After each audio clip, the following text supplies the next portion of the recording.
మామిడికాయ చేపల పులుసు అండి. హాయ్ గాయ్స్, నేను మీ మౌని బ్లాగ్ని.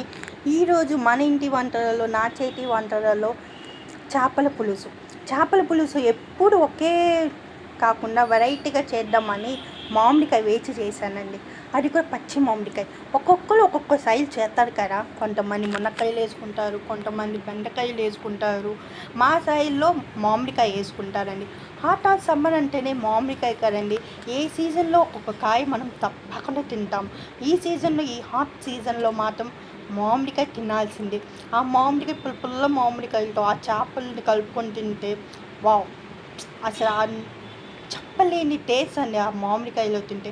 ఓకే, కానీ ఈ మామిడికాయ పులుసు ఉందంటే ఖచ్చితంగా మనకు కావాల్సింది చేపల ఫ్రైయే కదా. అది కూడా కొరమీను అండి. ఈసారి మేము తెచ్చుకుంది ఆ మామిడికాయ వేసుకొని ఆ కర్రీ, ఆ పీస్